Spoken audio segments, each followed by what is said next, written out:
반갑습니다. 오늘부터 이제 우리 출애굽기를 시작합니다. 드디어 이제 출애굽기를 시작하는데, 여러분들 출애굽기 앞에 나오는 성경이 어떤 성경이죠?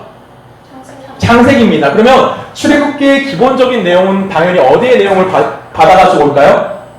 창세기의 내용을 그대로 우리가 받아가지고 연결선상에서 보는 것이 바로 출애굽기 이야기입니다. 그럼 창세기의 마지막은 뭐로 끝나냐면, 우리가 오늘 함께 읽긴 했지만 사람들 이름이 쭈르륵 나와. 이 사람들은 누구냐면 야곱의 아들들입니다.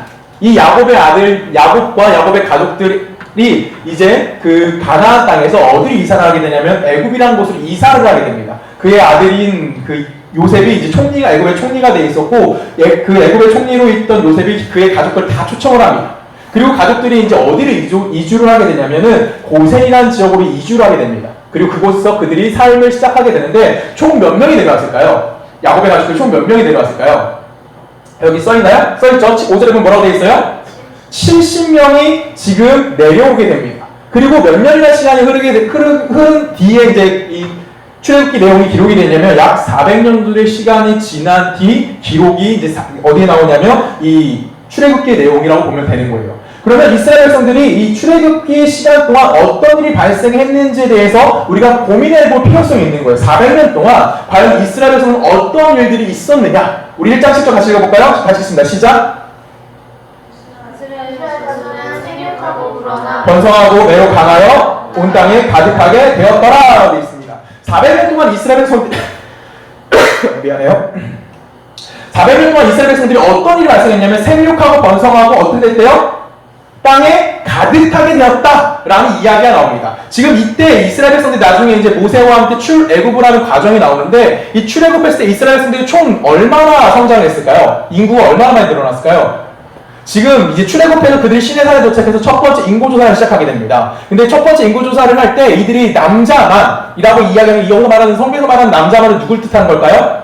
전쟁에 나갈 수 있는 사람들이에요. 쉽게 말하면 20살부터 60살 정도 그 사이에 있는 자들로 전쟁에 나갈 수 있는 사람들입니다. 그 남자들만 총 몇 명이었을까요? 남자들만 총 60만 명이었습니다. 남자만 60만 명이에요. 그러면 그 나이대에 있었던 여자는 몇 명일까요? 그리고 20세 이하 남자와 여자, 60세 이상인 남자와 여자의 할머니, 할아버지들, 이걸 다 포함하면 이스라엘 민족은 총 얼마나 될까요? 그렇죠. 우리는 보통 200만 정도를 봅니다. 근데 요즘은 200만이라는 표현을 잘 안 써요. 사람들이 고증하기 좀 더 발전하기 시작했죠. 그래서 어느 정도까지 볼까요? 이스라엘 민족을 어느 정도로 보냐면 300만 가까이 봅니다. 지금 쉽게 말하면 이스라엘 백성들이 몇 명이 내려간 거예요? 70명이 내려가서 지금 엄청난 숫자가 불어난 거예요. 300만이라고 생각조차 우리가 그냥 300만 명인가 봐 라고 생각하면 되는데, 그 언제죠? 13세기, 14세기인가요? 그 유럽에 패스트가 돌았을 때 몇 명이 죽죠? 그때 300만 명이 죽어요. 그럼 이 300만 명이라는 숫자는 우리의 생각에선 진짜 어마어마한 숫자로 이스라엘 백성들이 뭐 한 거예요? 그 수가 늘어났다는 거예요. 몇 년 만에? 400년 만에. 근데 우리가 잘 생각해 볼 필요성이 있는 게 뭐냐면, 지금 7절에서 우리에게 단서를 하나 제공하는 게 있어요. 7절에 보면 뭐라고 되어 있어요? 생육하고 불어났고 번성했고 강해졌고 온 땅에 가득했다. 이거는 어디에 나온 얘기일까요? 이건 하나님의 천지를 창조하시고 나서 인간에게 가장 먼저 내리시던 명령, 여러분 혹시 기억하십니까? 창세기 같이 읽어볼까요? 창세기 1장 28절입니다. 같이 읽습니다. 시작! 하나님이 그들에게 복을 주시며 하나님이 그들에게 이르시되. 자, 뭐라고 되어 있어요? 생육하고 번성하여 땅에 뭐하라? 충만하라. 땅을 정복하라. 바다의 물고기와 하늘의 새와 땅에 움직이는 모든 생물을 다스리라. 지금 하나님이 뭐 하신 거예요? 창조 시절 때 이미 인간을 창조하시고 인간에게 내리신 명령, 쉽게 말하면 인간에게 약속하신 것을 하나님께서 뭐 하고 계신 거예요?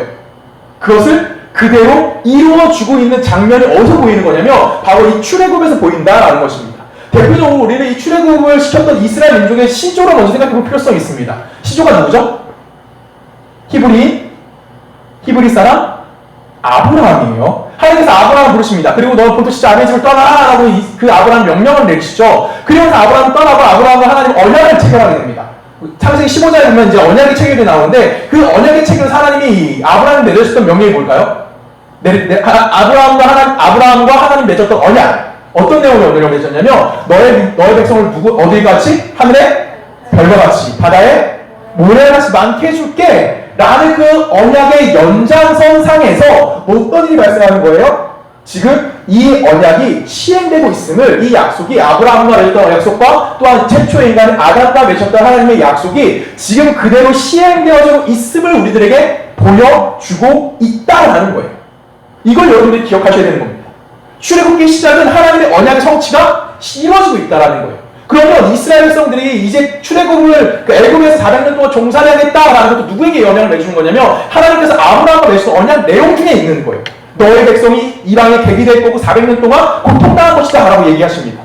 그 언약이 그대로 이루어지는 거고 그 언약이 뿐만 아니라 어떤 일도 발생하는 거예요? 이미 인간을 만들 때 하나님 생육하고 번성하고 땅에 충만하게 만들어주겠다라는 그 약속이 이 안에서 그대로 이루어지고 있음을 우리들에게 그대로 보여주고 있다라는 것입니다.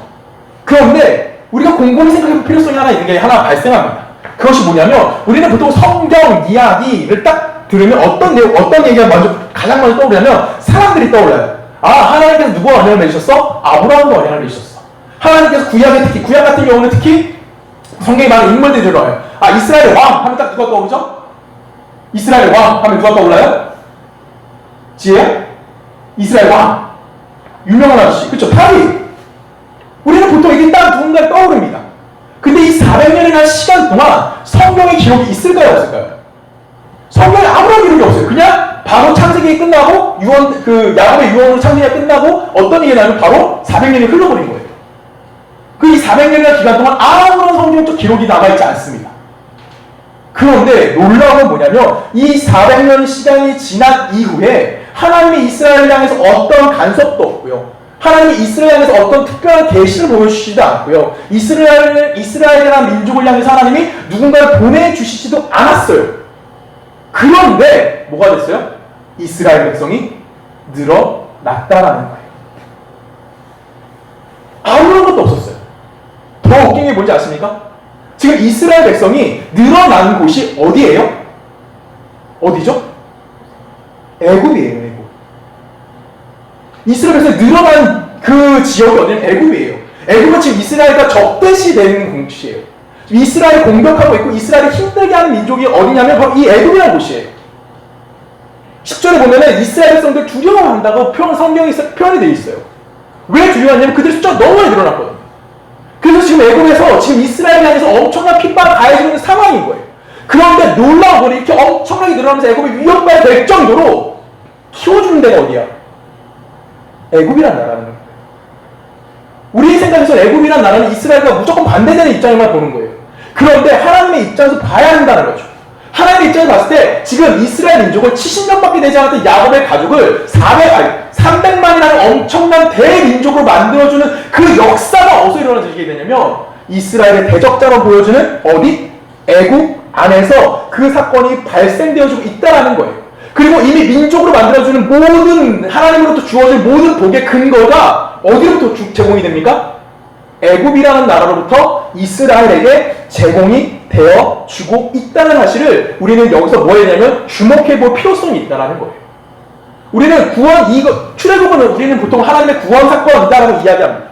이 구원 사건, 이 구속 사건뿐만 아니라 이 출애굽의 가장 기본이 되는 이 애굽과 이스라엘 관계 안에서 우리 뭘 생각해야 되냐면 바로 하나님이 만드시고자 했던 창조 사역을 우리가 한번 잘 생각해 보실 필요성이 있다는 거예요.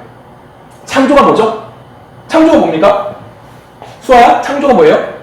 만들어. 그 하나님이 태초에 천지를 창조하신 거예요. 하나님 나라를 만드신 걸 우린 창조 사역이다라고 이야기합니다. 창조하시고 세상을 창조하셨어요. 창조하시 끝나지 않으셨죠? 하나님이 그들에게 뭘 주십니까? 복도 주셨어요. 그리고 하나님의 은혜로서 이 땅을 다스리고 계신다가 뭐예요? 바로 창조 사역인 거예요. 이게 창조예요. 하나님이 이 세상을 다스리시는 거. 하나님이 창조하셨고 하나님이 이 땅을 보호하시고 하나님이 이 땅을 충만하게 하실 뿐만 아니라 이 세상의 모든 통치자는 누구다? 하나님 자신임에 대해서 이야기해 주는 것이 창조 사역이라는 겁니다. 그런데 누가 범죄하게 됩니까? 아담이 범죄하게 돼요. 그리고 나서 아담이 에덴이라는 곳에서 쫓겨나게 됩니다. 이 쫓겨난 아담으로부터 다시 한번 무언가가 시작됩니다. 우리 그걸 무슨 사건이라고 그러죠? 우리는 아담으로부터 예수 그리스도 통해서 우리를 구원해 주실 사건. 그래서 우리 그걸 무슨 사건이라고 하냐면 구속 사역이라고 이야기하는 거예요. 그러면 예수 그리스도를 통해서 우리가 구속을 받고 다시 한번 하나님의 백성이 된다라는 것은 우리가 누구의 통치 안으로 다시 들어간다는 얘기가 되는 거죠? 누구의 통치 안으로 다시 들어가는 거예요? 하나님의 통치 안으로 다시 들어간다는 거예요. 쉽게 말하면 구속사건이라는 것은 무엇을 근거로 하고 있냐면 하나님의 창조사역을 근거하고 있는 거고, 이 하나님의 창조사역은 무엇을 통해서 완성이 되는 거예요?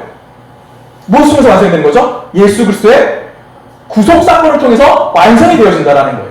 이해 가십니까? 아담에 의해서 깨진 하나님의 창조의 영역이 이제는 예수 그리스도의 구속에 의해, 구속사건에 의해서 십자가의 죽으심을 통해서 어떻게 발생하는 거예요? 그 창조하신 원래의 회복하는 거예요. 그 회복의 모습으로 다시 돌아가게 만들어주는 것, 이것이 바로 창조사역과 구속사건이 갖고 있는 연계성이라는 거예요. 그래서 구속사역이라는 것은 창조사역이 전제로 깔려 있어야 되는 거고, 창조사역을 전제로 깔고 있는 구속사역의 창조사역의 완성은 구속사역을 통해서만 완성이 이루어질 수 있음에 대해서 이야기하는 겁니다. 이해 가십니까? 말이 좀 어려웠나요? 쉽게 말하면 구속사역과 창조사역은 서로 연관되어 있고, 창조사역이 가장 기본에 깔려 있는 거고, 모든 하나님의 이 세상을 다스리는 거예요. 이 다스림의 회복을 위해서 우리 뭐에 대해서 얘기해요? 예수 그리스도의 구속, 십자가의 사건에 대해서 이야기한다라는 거예요. 우리가 이 얘기가 좀 어렵게 들릴 수밖에 없는 이야기가 뭐냐면, 우리는 구속, 예수 그리스도의 십자가 사건 하면 우리는 바로 얼른 연결시키냐면 예수 믿고 우리는 뭐해? 그렇지, 예수 믿고 천국, 예수 믿고 죽어, 천국, 이 끝이라고 우리는 이 개념을 보는 거예요. 그래서 세상이 정말 예수 그리스도에 의해서 이 땅 가운데 내려진 하나님의 구속사건의 마지막은 우리는 항상 뭐라고 얘기하면 종말이라고 얘기하거든요. 그럼 이 종말이라는 개념을 우리는 뭐만 보고 있냐면, 예수 그리스도가 다시 한번 이 땅에 재림하실 때 이 세상이 뭐 할 거야? 끝날 거야.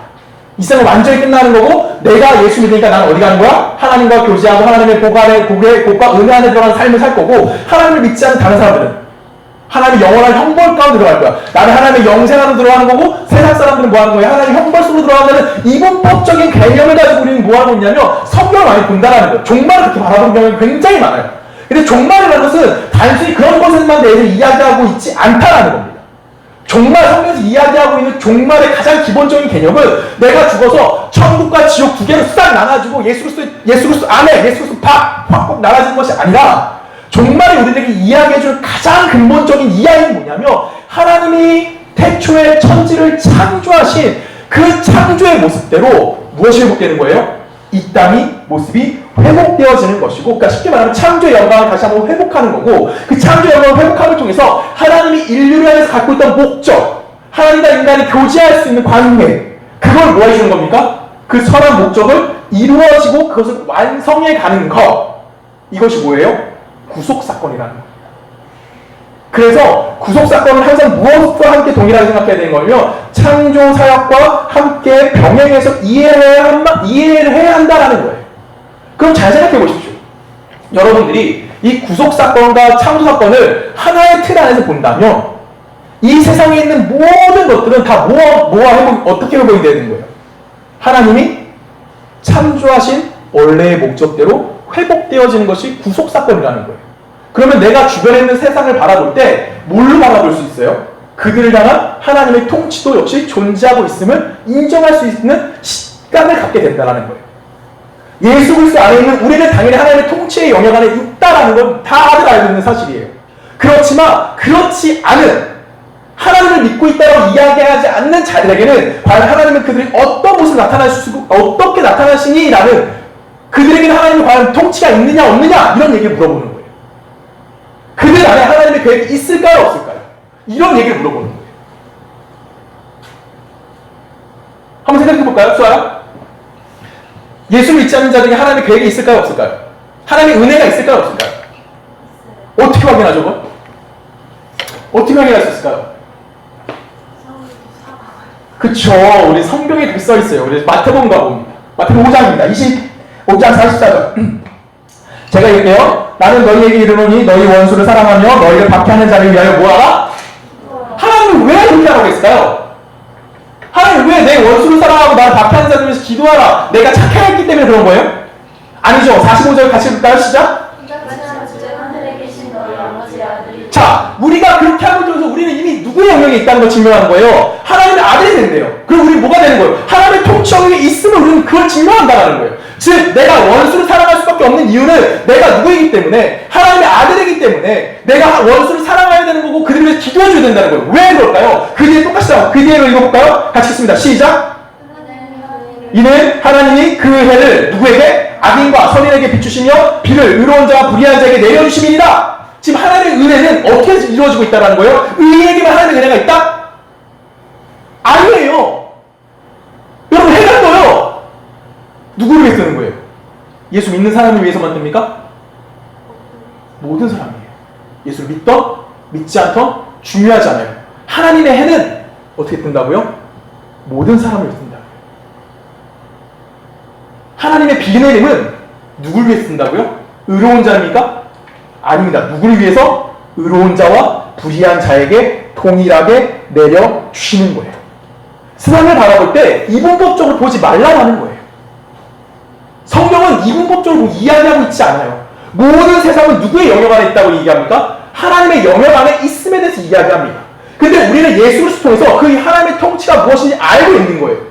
그런데 우리는 맨날 어떻게 배웠냐면 우리는 너무나 쉽게 뭐만 생각해요. 예수 믿고 천국, 예수 천당 불신지옥 딱 이분법적으로만 나오는 거예요. 아, 나는 예수 믿으니까 하나님의 통치 안에 있는 거야. 나는 하나님을 믿지 않은, 저 사람은 하나님 믿지 않은 하나님의 저주 안에 있는 거야. 라고 이야기한다는 거죠. 제가 목사이지만 정말 이해하기 싫어하는 사람들이 예수 믿는 사람 중에 정말 이해하기 싫은 사람이 한 명 있어요. 한 그룹이 있어요. 어떤 그룹일까요? 정말 난 이 사람들이 안 했으면 좋겠어요. 누구냐면 모르겠어요. 내가 믿음이 약해서 그런지 몰라도 지하철 안에 가끔 가면 뭐 하는 사람 있죠? 전도하는 사람 있어요. 여러분 그럼 어떻게 보이십니까? 좀 욕할 것 같아요. 누가? 너는? 저도 좀 이상해요. 나도 욕해요. 왜 욕할까? 그들은 세상을 뭘로 보는 거예요? 이분법으로 나눠서 봐요. 꼭 그렇지는 않을 수도 있어요. 내 생각이 그렇다는 거예요. 그들의 입장대로 안 돼봐서 모르겠지만 그들은 너무나 강압적으로 하나님 믿어야 된다고 얘기해요. 하나님 안 믿으면 당신 지옥 가요. 하나님 믿으면 난 천국 가요. 그들은 오는 거예요. 자신들이 옳기 때문에 그렇게 하는 게 당연하다고 생각하는 거예요. 그런데 그거는 세상을 어떻게 보는 거예요? 하나님의 통치 영역이 있고 또 하나가 뭐인 거예요? 하나님의 통치 영역이 없다라고 얘기하는 거예요. 근데 잘 생각해보세요. 우리 모두는 하나님의 창조의 영역을 시작한 인간이에요. 그렇기 때문에 여러분들이 무엇이 주어집니까? 생명이 주어졌어요. 그쵸? 우리는 태어났잖아요. 하나님의 창조 영역에서 우리는 태어난 거예요. 근데 태어날 때 모든 사람이 동일하게 태어납니다. 어떻게 태어날까요? 지난 시간에 잠깐 얘기했지만 모든 인간은 어디로 가운데 못 가운데 태어납니까? 죄 가운데 태어나는 거예요. 모든 인간은 믿음을 갖고 태어난 사람이 있어야 한 명도 존재하지 않아요. 믿음 갖고 태어났니? 전사님, 믿음 갖고 태어나셨어요? 아니에요. 나 모태신앙이에요. 나 모태신앙에 내가 믿음 갖고 태어났을까요? 우리 엄마 아빠가 그래 난 태어났다서 유아세 받았거든요. 나 100일도 안 돼서 유아세 받았어요. 우리 엄마가 미친 거죠. 그쵸. 태어나자마자 진짜 유아세 받았어요. 한 30일 만에 유아세 받은 것 같아요. 내가 3월 태어났는데 4월달 그거 보니까 81년 4월달에 유아세의 기록이 있더라고요. 나는 진짜 태어나자마자 교회 가서 유아세 받았는데 내가 믿음이 있어서 세례 받았나? 없거든요. 존재하지 않아요. 모든 사람은 뭘로 갖고 태어나냐면 믿음 없이 태어납니다. 비록 하나님은 창조 영역에 생명력이 주어졌어요. 그런데 모든 사람은 동일하게 어떻게 갖고 태어나냐면 믿음 없는 자로 태어나는 거예요. 쉽게 말하면 모두 다 죄인으로 태어나는 거예요. 그렇기 때문에 우리는 누가 필요한 거예요? 예수 그리스도라는 구속의 역사가 필요한 거예요. 구속의 삶이 우리들 가운데 필요하다는 거예요. 내가 스스로 구원받을 수 있는 조건이 없어요. 그렇기 때문에 우리는 무엇이 필요하냐면 내가 창조 사역의 완성을 위해서 예수 그리스도라는 뭐가 필요한 거예요? 구속의 은혜를 입을 수밖에 없는 존재성에서 깨달아 아는 거. 그걸 알았기 때문에 여러분 여기 있는 거고 그걸 모르는 사람들은 아직 세상에서 있을 뿐이에요. 그러면 그들은 구원받을 대상입니까? 아닙니까?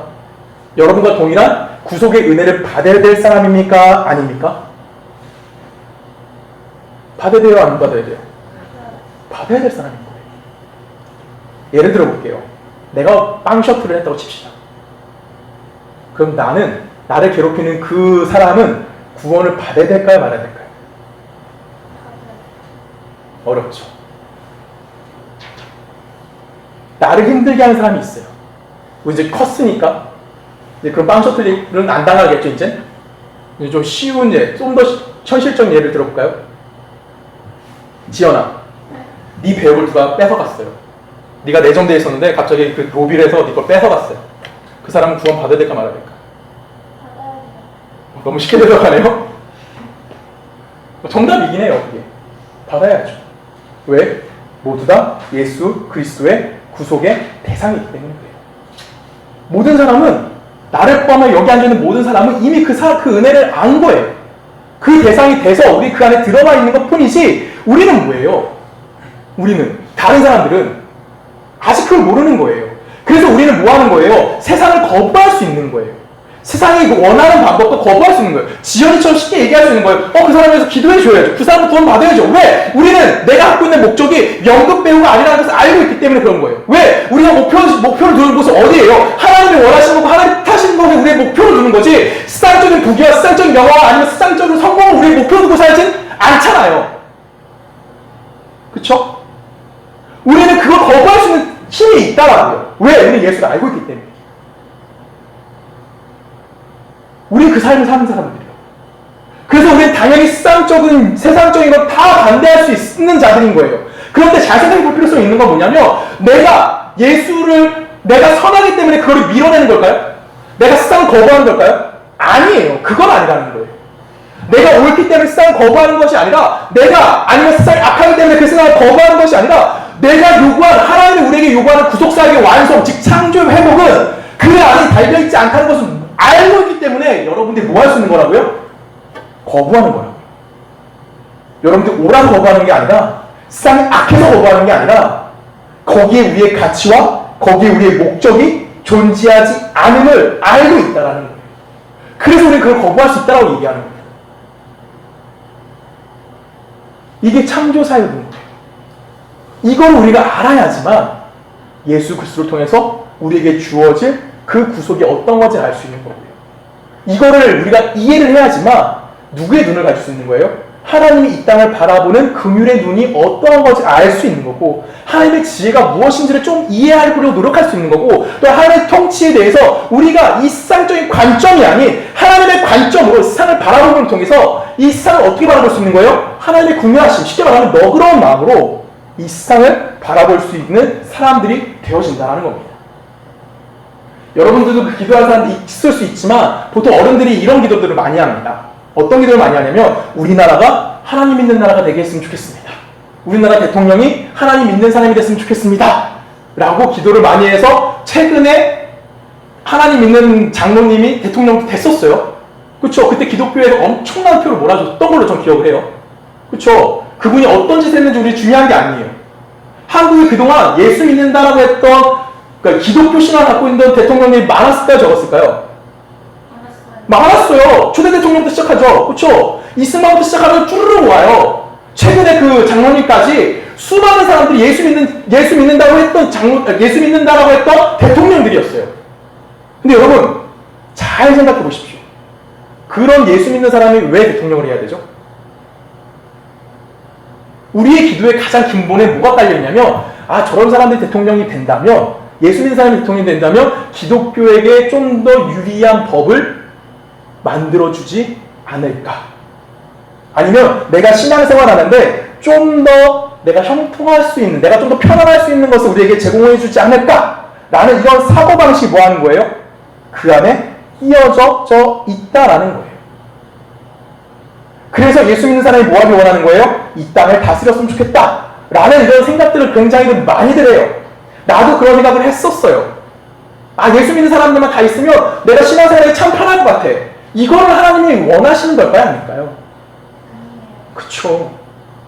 하나님은 모두 다 구원받기 원해요.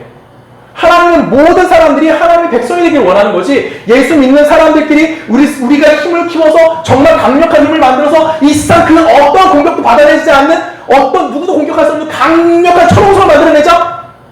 이거는 성경에서 우리들이 이야기하는 것이 절대 아니다라는 거예요. 그럼 생각해 보십시오. 내가 신앙이라는 것을 가졌어요. 예수를 믿게 됐어요. 예수가 누군지 깨달았어요. 구원을 얻은 감격이 무엇인지 알아요. 그리고 그 신앙에 따라서 우리가 살고자 하는 열심을 갖고 살아갈 때도 그런 사람, 그 신앙을 갖고 열심히 살기도 합니다. 그러다가 어느 날 여러분에게 안 좋은 일이 닥쳤다고 칩시다. 어떨까요? 환경이 힘들어졌어요. 여기 있는 사람 솔직히 고백할 수 있을 거예요. 예수 믿었더니 해피하십니까? 아니 예수 믿었더니 힘드십니까? 저도 한 청년이 항상 했던 말이 그렇죠. 그때 전도사였는데 그 청년이 항상 했던 말이 뭐냐면 예수 믿고 나는 너무 힘들어졌어요. 원래 교회 안다리던 친구였거든요. 중간에 신앙생활을 했는데 나는 예수 믿고 더 너무너무 힘들어졌어요. 라고 얘기해요. 하나님이 우리에게 그런 환경을 기도한다고 주실까요? 줄 때도 있긴 하겠지만 대체적으로 그런 기도는 응답지 않으시는 거예요. 뿐만이 아니죠. 환경만 그럴까요? 예수 믿기 전 내가 세상에 죄 짓고 살아가던 그 모습, 예수 믿고 나서 내가 하나님의 나라를 위해 살겠다, 하나님의 의를 바라보고 살겠다, 내가 열심히 해서 신앙생활을 합니다. 근데 어느 날 내 속에서 그 죄의 본성들이, 그 더러웠던 옛날의 성품들이 나타날까요? 안 나타날까요? 또 나타나요. 대체로 남자들 운전할 때 어떻게 되죠? 운전하니? 운전 안 하는구나. 잘 생각하고 운전 배워. 내가 운전할 때 욕을 할까요? 안 할까요? 나 잘해요. 우씨 정도가 아니에요. 나는 빵빵이를 손에 놓질 않아요. 내 차가 스파크예요. 그 조만한 차가, 큰 차가 내 눈에 제대로 안 보이면 미친듯이 눌러요. 욕도 찰지게 해요. 아무도 안 듣잖아. 나만 듣잖아. 내 안에서 뭐가 일어나는 거예요? 옛날에 예수를 모르던 때 그 모습이 그대로 드러나요. 그럼 나는 어떤 마음이 들까요? 내가 신앙생활을 하면서 이런 현실들 가운데 너무나 많은 것들이 내 신앙생활을 방해한다고 힘들어한다는 거죠. 바울은 로마서에서 이렇게 우리들에게 이야기해요. 로마서 5장을 읽어볼까요? 5장 1, 2절 같이 읽을까요? 시작! 그러므로 우리가 믿음으로 의롭다함을 받았으니 우리 주 예수 그리스도로 말미암아 하나님과 화평을 누리자. 자, 하나님께 뭐 하래요?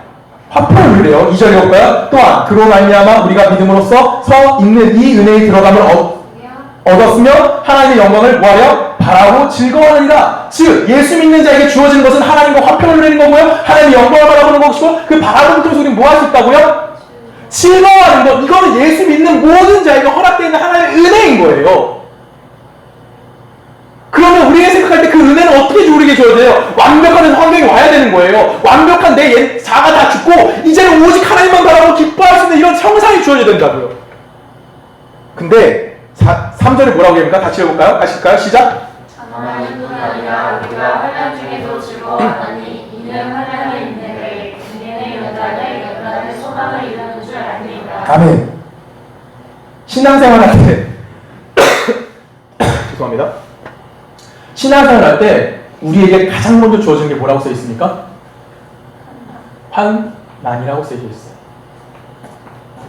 신앙생활에서 하나님에 대한 가장 확실한 걸 알고 있어요. 그리스도로 말미암아, 예수 그리스도로 말미암아 하나님과 화평을 누리고요, 하나님의 영광을 바라보고요, 하나님의 영광을 바라보는 그 하나님을 즐거워할 수 있다는 것이 신앙생활에 우리에게 주어진 약속이라는 걸 아는데, 그 약속된 신앙생활 가장 앞에 무엇이 주어졌어요? 환난이 주어져 있다. 왜 환난이 주어졌을까요? 이 환난이라는 것은 너무나 중요하기 때문에 그렇다는 거예요. 이 환난을 통해서 우리는 너무나 좋은 형통한 길을 바라보면서, 아니면 좀 더 유익한 환경을 바라보면 좋겠는데 하나님께서 그렇게 하지 않는 일이 있어요. 왜 그렇게 하지 않냐면 그 환난을 통해서 우리가 무엇을 바라볼 수 있게 만들어준다고 써있어요? 마지막에 소망을 이룬다라고 이야기하고 있어요. 하나님이 그것을 위해서 우리에게 뭘 주시는 겁니까? 먼저 환난을 주시는 거고, 그 환난을 우리 면단시키신다는 거예요. 그리고 우리가 그 연단됨을 통해서 이제 내가 누굴 바라보게 만드는 거냐면 하나님을 바라보겠다라고 이야기하는 겁니다. 이게 우리들이 갖고 있는 하나님 주신 은혜라는 거예요. 이게 대표적인 사람이 누굽니까? 욥이라는 사람이에요. 욥. 여러분, 욥은 어떤 사람입니까? 욥기 1장에 욥에 대해서 평가가 나와요. 어떤 평가가 나오냐면 그는 의인이다 라고 표현합니다. 성경에서 욥처럼 의롭게 사는 사람이 있을까요? 없을까요? 욥이 죄를 졌을까요? 안 졌을까요? 여러분? 졌을까요? 안 졌을까요? 졌어요? 욥이 죄 안 졌어요. 졌단 말 성경에? 없어요. 욥은 자기가 죄를 짓지 않기 위해서 엄청나게 노력했고요. 혹시 내가 모를 때 무의식적으로 죄를 졌을지도 모르잖아요. 그것도 하나님께서 뭐 했던 사람일까요? 회개의 제사를 드렸던 사람이 누구예요? 욥이에요. 욥은 죄 없던 자라고 보는 게 맞을지도 몰라요. 이 정도로 엄청난 사람이 누구냐면 욥이었어요. 근데 하룻밤 사이에 어떤 일이 발생합니까? 자식들이 다 죽어버려요. 갖고 있던 모든 재산들이 다 뺏겨버려요. 건강이 완전히 없어져버려요. 그래서 제위에 앉아서 기와로 온몸을 벅벅 긁으면서 또 여러분 뭐라고 고백하시지 아실까요? 욥이? 주시니도 하나님, 가져가시니도 하나님. 여러분 이런 고백할 수 있어요? 다 이랬어요. 그 이야기를 듣고 친구들이 옵니다. 친구들이 와서 욥을 향해서 얘기하는 거야. 야, 네가 이렇게 하나님한테 저주를 받았다며? 이건 분명히 네가 뭐가 있는 거다? 죄가 있는 거다. 빨리 하나님 죄를 회개하기도 해라. 이때부터 욥과 친구들의 싸움이 나와요. 그래서 우리가 알고 있는 욥기의 얘기는 2장에서 끝나고요. 나머지 42장까지 어떤 얘기가 나와요? 욥과 친구들이 싸우는 얘기가 나오는 거예요. 우리 그 내용을 보통 안 읽죠. 앞에 1, 2장만 보통 읽고 나머지 뒤는 잘 안 읽는데 아무튼 이때부터 친구들 3명이 와서 끊임없이 욥과 싸웁니다. 친구들 이야기해요. 네가 이런 거고 저런 거야 저런 거야 이거 지금 거 잘못한 거 아니야 막 그랬더니 욥이 막 짜증을 내면서 아니다 너희들 내가 잘못하고 있으면 찾아봐라. 내가 누구를 해코지했냐 내가 누구의 것을 도륙했냐 아니면 내가 거짓말을 했냐 막 똑같이 싸우면서 나는 죄가 없어라고 얘기해요. 그 친구들 봤을 때 죄가 없는 것 같아요. 근데 친구들은 분명히 저주를 받았습니다. 하나님 앞에. 이 사람이 제가 이런 걸 얘기해줘야 되고. 그래서 친구들이 마지막에 뭐라고 하는지 아십니까? 네가 그렇게 죄 없다라고 얘기하는 것이 죄야 라고 얘기해요. 그럼에도 불구하고 욥은 뭐라고 얘기할까요? 나 죄 없어. 하나님 왜 욥에게 이런 환난을 주셨을까요? 이걸 생각해야 돼요. 욥기는 그걸 얘기하는 거예요. 인간에게 주어진 고통, 예수 믿는 자에게 주어진 고통, 의롭다하는 자에게 주어진 고통, 그 환난, 그것이 과연 무엇을 의미하냐는 거죠. 욥이 뭐라고 결정 내리시는지 아십니까? 우리 욥기 같이 읽을까요? 욥기 23장 10절입니다. 같이 읽을까요? 시작! 그러나 내가 다리를 내가 아시나니 이가 나를 단련하신 후에는 내가 승부같이 되어 나오리라. 우리는 잘 아는 찬양을 보죠. 정금같이 나아갑니다. 욥이 정금 같은 자가 되기 위해서 뭐가 필요했다라는 거예요? 연단이 필요했다라는 거예요. 지금 받은 욥의 고난은 욥의 죄로 발생된 것은 아니에요. 그가 잘못한 것은 없지만 시련이 필요했다는 거죠. 왜? 그의 시련을 통해서 불로 연단받는 거예요. 그래서 그가 단단해짐을 통해서 뭘 깨닫게 만드는 겁니까? 하나님의 백성인 것을 알게 만들어주는 거. 하나님이 어떠한 분인지를 정확하게 알게 만들어주는 거. 그래서 이제 욥이 마지막에 뭐라고 고백하냐면 내가 그동안 귀로만 하나님을 들었는데 이제는 내가 눈을 통해서 하나님을 뭐한다? 본다 라고 이야기하고 욥기가 끝나요. 그 상황까지 하나님 이끌어 가시는 거예요. 그게 욥기가 갖고 있는 결론인 거예요. 욥기는 우리에게 무엇에 대해서 이야기해 주냐면은 그리스도인들도 하나님이 연단을 통해서 뭘 만드시겠다는 거예요? 하나님이 어떠한 분인지를 알게 만들어주는 거예요. 그가 정금같이 하나님 앞에 보배로운 자가 되게 만들기 위해서 하나님 뭘 쓰시겠다고요? 불을 되게 가하시겠다는 거예요. 고통을 되게 가하심을 통해서 그가 뭘 만들어주는 거예요? 완전한 그리스도인이 어떠한 가치를 가지고 살아야 되는지에 대해서 이야기해주고 알게 만들어주는 거예요.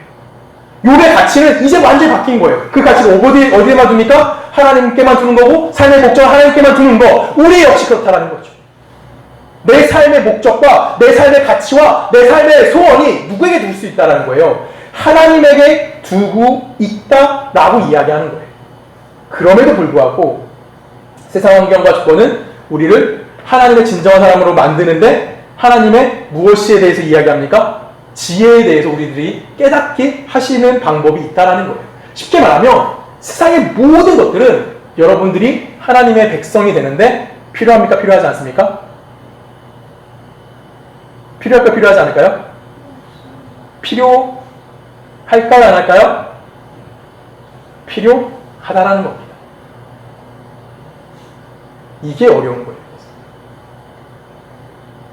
세상의 환경과 조건은 우리를 하나님의 진정한 사람으로 만들어지는데 그것을 누가 쓰시는 거냐면 내가 쓰는 게 아니라 하나님 그걸 사용하시겠다라는 거예요. 그래서 그거 가지고 우리에게 뭘 얘기하는 겁니까? 그것이 내가 그리스도인이 되도록 뭐 하는 거예요? 쓸모있게 만들어준다라는 거예요. 그것이 우리에게 주어지는 하나님의 환난인 거고 하나님의 연단인 거고 그걸 통해서 우리 누굴 깨닫는 겁니까? 하나님이 어떠한 분인지를 깨닫게 만들어 주고 있다라는 거예요. 우리나라가 기독교 나라가 될 수 있게 해달라고 기도하는 건 충분히 할 만도 한 기도입니다.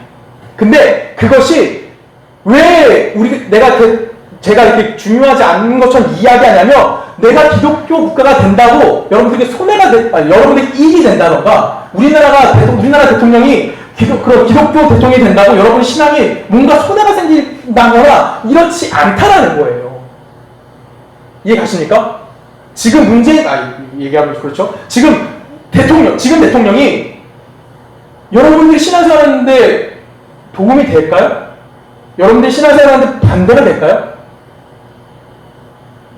크게 상관없다라는 거예요. 엄청난 기독교 핍박이 있는 곳이 어디입니까? 중국이에요. 사회 조직이 기독교를 핍박하고 있어요. 근데 대한민국보다 폭발적인 부흥이 어디서 일어나고 있어요? 어디서 일어납니까? 중국에서 일어나요. 그게 또 어디서도 일어납니까? 남미에서도 일어나요. 어디서도 일어나요? 인도에서도 일어나요. 세상의 조건은 끊임없이 기독교를 반대한다니까요. 그런데 그 안에서 어떤 일이 발생하냐면, 하나님의 섭리가 그 안에서 이루어지고 있는 거예요. 하나님의 뜻이 그 안에서 이루어져 가고 있다라고요. 우리는 생각할 수 없는데 말도 안 되지 않아요? 북한에 교회가 있다는 믿으시겠어요, 여러분? 북한은 지혜교회가 갈 수도 있다고요. 공산권 나라에 교회들이 세워져 가고 있다고요. 걸리면 죽고요. 걸리면 추방당해요. 그런데 그 사람들이 끊임없이 뭐하고 있어요? 그 안에서 교회가 세워지고 있다. 어디서 교회가 세워져야 돼? 우리 기본 상식으로 따진다면 미국이나 유럽이나 이런 데 세워지는 게 맞아요. 근데 저 못 사는 남미에서, 중국에서, 인도에서 교회들이 세워지고 있다고요. 뭐 우리가 선교를 열심히 해서? 맞아요. 그런데 그 영향력 안에서 단순히 우리가 선교했기 때문에 그런 것이 아니라 그 나라가 뭘 해주는 거예요. 그 신앙을 성장할 수 있도록 우리는 알지 못하지만, 우리는 이해할 수 없지만, 우리는 인정할 수도 없지만 하나님의 방법에 의해서 그곳에서 무엇이 이루어지고 있다는 겁니까? 성장해 가고 있다라는 거예요. 그래서 여러분들은 동일한 거예요. 내가 하나님의 백성으로서 좋은 환경을 갖고 있어야지는 여러분 신앙에 그렇게 도움이 되지 않아요. 여러분 신앙의 성장에 여러분들에게 주어진 모든 것들, 여러분들의 직장, 여러분들 가정, 여러분들의 학교, 여러분들의 건강, 여러분들 성격, 여러분들이 갖고 있는 누군가의 대인관계, 이 모든 것들이 뭐 하는 거예요? 내가 조금 더 좋은 환경이 있음을 통해서 내가 신앙이 성장하는 것이 아니라 이 모든 것들을 통해서 무엇이 이루어지는 거냐면 우리 모두의 신앙이 성장할 수 있게끔 이루어진다는 거예요. 이 신앙 성장은 누군가에게 주관적이고 객관적인 지표를 제시할 수가 없는 거예요. 왜냐하면 그 안에서 무엇이 이루어지는 겁니까? 하나님의 통치함 아래서 우리가 신앙이 성장해 가고 있음을 우리에게 이해해 주시는 거예요. 그것이 하나님의 어떤 것을 통해서든지 여러분 신앙 성장에 영향을 줄 수 있다는 것에 대해서 이야기해 주는 겁니다. 여러분 끊임없이 고통스럽게 하는 어떤 환경이, 내가 교회를 갈 수 없게 하는 어떤 환경이 여러분의 신앙을 떨어뜨리는 것이 아니라, 그런 환경이 여러분을 뭐하게 한다고요? 하나님의 일하심과 하나님의 통치하심과 그 모든 것을 동원해서 여러분들의 신앙을 어디로 들어갑니까? 연단을 통해서 하나님의 소원까지, 거기의 자리까지 이끌어가는 거예요. 그 과정에 오늘이라는 시간이 여러분들에게 주어져 있는 겁니다. 이해가십니까? 여러분들의 오늘은 하나님의 놀라운 지혜에 의해서 오늘이라는 삶을 살아가고 있는 거예요. 그것이 내가 봤을 때 내가 좀 더 좋은 집에 태어났다면, 아니면 좀 더 좋은 교회에 갔다면, 아니면 좀 더 좋은 환경이었다면 내가 좀 더 하나님에 대한 열정을 가질 수 있었을 텐데, 이건 우리의 착각이라고. 지금이 여러분들을 향한 하나님의 가장 완벽한 때인 거고요. 지금이 여러분들에게 하나님 주시는 가장 완전한 하나님의 신앙의 최고점이라고도 저는 감히 이야기할 수 있습니다. 왜 그러냐면 바울이 로마서 8장에서 이렇게 얘기합니다. 8장 같이 읽어볼까요? 8장 28절 같이 읽습니다. 시작!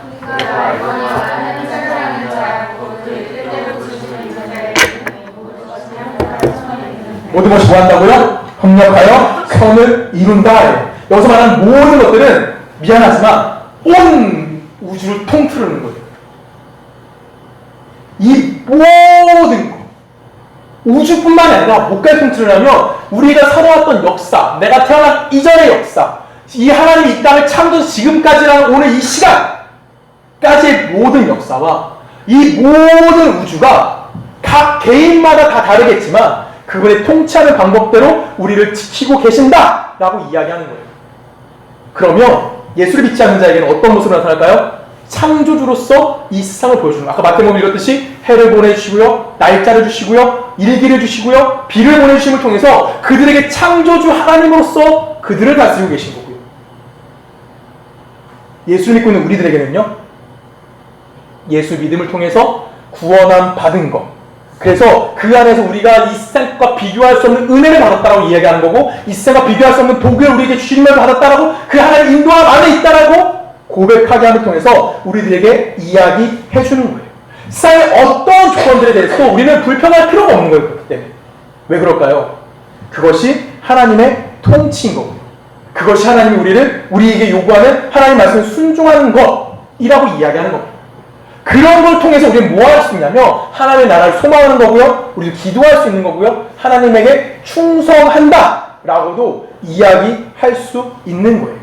이 땅이 예수 믿는 나라가 되기 쉽죠라는 건 내가 신앙생활 편하게 하겠습니다가 아니라 이 세상에 아직 예수를 모르는 사람들이 내가 가지고 있는 기쁨으로 초청되기를 원합니다 라는 기도가 돼야 되는 거예요. 그 기도가 나 신앙생활 좀 편하게 하고 싶어요, 나 좀 대충 해도 우리가 다 예수 믿잖아요, 이런 개념이 아니라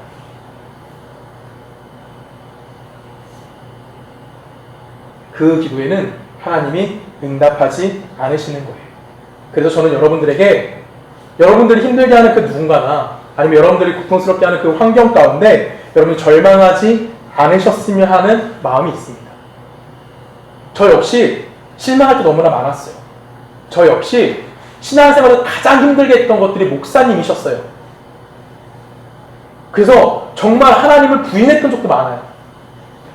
그랬던 나였지만 그들 역시 하나님이 뭐 하는 거예요? 하나님이 교회 안에 존재한다는 거예요. 그 교회 안에 존재하기 때문에 내가 이 세상을 살아가면서 내 삶에 쓸모없는 것 존재하지가 않는다라고 우리들에게 이야기하는 거예요. 그게 로마서에서 이야기하는 거예요. 뭐 한다고요? 모든 것이 협력하여 뭘 이룬다? 선을 이룬다. 여기서 말하는 선은 옳고 그름의 선이 아니에요. 여기서 말하는 선은 뭐예요? 여기서 말하는 선은 뭘까요? 하나님의 뜻, 하나님의 일이에요. 앞으로 여러분 성경을 보실 때 선함, 선이라고 나오는 거는 뭐로 보셔야 되는 거예요? 내가 도덕적으로 선과 악을 구분하는 게 아니라 그 안에 담겨있는 하나님의 뜻을 이루는 거예요. 만약에 협력하여 선을 이루지 못한다면 하나님은 하나님이 되실 수 없는 겁니다. 이게 출애굽기 1장에서 이스라엘 백성들이 애굽이란 나라에서 400년 포로 생활을 통해서 그들의 민족이 민족으로 성장할 수 있는, 엄청난 숫자의 민족으로 성장할 수 있는 그 모습을 보여주고 있는 거예요. 애굽이 이스라엘을 키웠습니다. 그리고 애굽이 이스라엘을 복받을 수 있는 자리까지 성장시켰고요. 그것이 생육하고 번성했고요. 그리고 그 구원의 가장 모든 기본을 제공하는 나라가 어디예요? 애굽이라는 나라고, 그 애굽은 하나님 앞에 어떻게 쓰임받은 겁니까? 이러한 모습으로 쓰임받았다라고 이해하는 겁니다. 그래서 로마 11장에 바울은 이렇게 하나님을 찬양합니다. 우리 같이 읽어볼까요? 11장 33절입니다. 한 절씩 교독합니다. 깊도다 하나님의 지혜와 지혜의 풍성하며 그의 판단은 헤아리지 못할 것이며 그의 길은 찾지 못할 것이로다.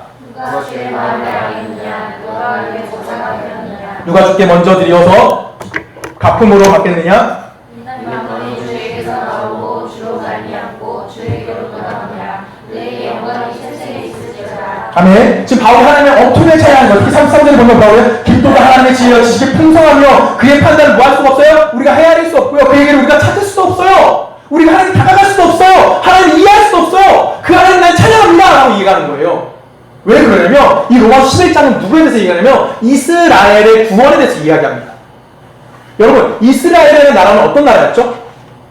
하나님이 선택한 선민이에요. 하나님께서 전 인류를 구원하시기 위해서 가장 먼저 선택한 사람이 누구냐면 아브라함이라는 사람을 선택합니다. 그리고 아브라함에게 하나님은 언약을 베푸십니다. 그리고 그 언약의 중심으로 해서 하나의 민족이 만들어지죠. 그 민족이 어디 민족입니까? 바로 우리가 누구나 얘기하고 있는 이스라엘의 민족이에요. 그러면 이스라엘의 역할은 뭐냐면 모든 나라들을 모아주기 원하는 거예요. 하나님의 백성을 만들기 위한 제사의 역할을 감당하거나 정치 역할을 감당해야 돼요. 그것이 이스라엘이 갖고 있는 역할입니다. 그런데 그 이스라엘 나라가 그 모든 민족을 구원받게 하기 위해서 준비되어져야만 하는데 이 이스라엘이 그 직분을 감당할까 못합니까? 감당할 수가 감당하지 않아요. 그들은 하나님의 제사의 일을 감당하지 못할 뿐만 아니라 그들은 누구도 거부합니까? 하나님을 거부해버려요. 그들은 하나님의 선민이 된 것을 완전히 포기하고 이스라엘 하나님의 제사장으로서 완전히 실패를 거듭합니다. 하나님은 분명히 아브라함에게 네가 복이 될 거야 라고 얘기해요. 근데 복이 네 가족만 복이 될 거야 라고 얘기하지 않죠. 너에게 축복하는 자는 내가 축복하겠다라고 얘기해요. 쉽게 말하면 모든 민족에 뭘 되게 만드는 거예요? 복의 근거를 만들어주겠다라는 거예요. 그리고 또 이스라엘 나라를 통해서 하나님의 복음이 어디로 전해지기로는 이방으로 전해지기를 원했던 게 하나님의 뜻이었다고요. 쉽게 말하면 하나님이 이스라엘 나라를 하나의 파이프로 만든 거예요. 그리고 이 파이프 안에 하나님이 구원이라는 요소를 넣었어요. 그러면 그 구원의 요소는 파이프를 통해서 어디로 가야 되는 거예요? 다른 나라로 가면 되는 거예요. 근데 어떤 일이 발생했어요? 이 파이프가 막혀버렸어요. 그럼 우리는 어떻게 해야 돼요? 수아야 어떻게 할래요? 막힌 파이프를 뚫어야 되죠. 이게 우리가 생각하는 방법이 이거예요. 하나님 이스라엘을 고치고 또 고치고 또 고치고 또 고치고 해서 어떻게 하면 되는 거예요? 모든 나라를 떠나가게 하면 돼요. 그랬는데 이게 막혀버리니까 하나님 뭐 하셨을까? 이스라엘을 수조로 바꿨어요. 그리고 거기에 하나님 은혜를 부어주십니다. 끊임없이. 그리고 이걸 넘치게 해서 이 넘쳐진 걸 통해서 이제 이방으로 하나님의 구원이 넘어가길 원하는 거예요. 그랬더니 이놈의 이스라엘 백성들이 이제 뭐 했을까요? 뚜껑을 덮어버렸어요. 물이 어떻게 돼요? 물이 어떻게 돼요? 뚜껑이 덮이니까 튕겨서 옆으로 흘러가게 되죠. 구원이 이렇게 우리에게 온 거예요. 쉽게 말하면 이스라엘이 구원을 거부했더니 이스라엘이 하나님의 구원을 거부했더니 그 거부함 때문에 우리가 구원받았다. 우리는 이스라엘이 통과해서 우리에게 구원이 와야 된다고 생각을 하는데 하나님은 니들이 거부했어? 그럼 난 뭐 하면 돼? 그냥 구하면 되는 거예요. 그게 구원의 은혜라는 거예요. 이스라엘 통해서 하나님을 구원하기 원하셨는데 그걸 이스라엘 불순종해서 우리가 뭐 하게 된 거예요? 우리가 구원받게 됐다라고 이야기하는 거예요. 그러면 여러분들은 잘 생각해볼 필요성이 있는 거. 그럼 이스라엘 구원을 거부했어요. 그럼 하나님 이스라엘 버렸을까요? 아니죠. 우리가 그렇게 구원받으면 이스라엘도 어떻게 될까요? 이스라엘도 그런 식으로 구원이 되는 거예요. 32절에 그 얘기가 나와요. 32절 읽어볼까요? 같이 있습니다. 시작. 어디에 두셨다고요? 순종하지 아니하는데 두셨어요. 왜? 그 뒤에 뭐라고 되어 있습니까? 모든 사람에게 긍휼을 베풀려 하심이로다. 이해 가시죠? 그리고 33절에 뭐라고 고백한 거냐면 깊도다 하나님의 지혜요. 불순종하면요, 그 불순종하는 것 그대로 하나님이 우리에게 뭐 해주시는 겁니까? 복을 주시는 겁니다. 순종하면요, 순종하면 그 순종하는 대로 우리에게 복을 주시는 거예요. 이 복이라는 단어를 좀 바꿔볼까요? 은혜를 주시는 겁니다. 긍휼을 베풀어 주시는 거예요. 이게 은혜의 법칙이라는 거예요. 어떻게 해서든지 하나님의 약속된 것을 우리들에게 뭐 해주시는 겁니까? 베풀어 주시는 겁니다. 제가 이런 하나님을 맨 처음 시간에 뭐라고 말씀드렸죠? 신실하신 하나님인 거예요. 그 신실하신 하나님이 그렇게 하시기 위해서 뭐 어떤 하나님이 또 따라간다고 말씀드렸습니까? 전능하신 하나님이라고. 그걸 이루시기에 부족함이 없으신 분인 거예요. 그것이 신실하신 하나님인 거고요. 그것이 전능하신 하나님인 거예요.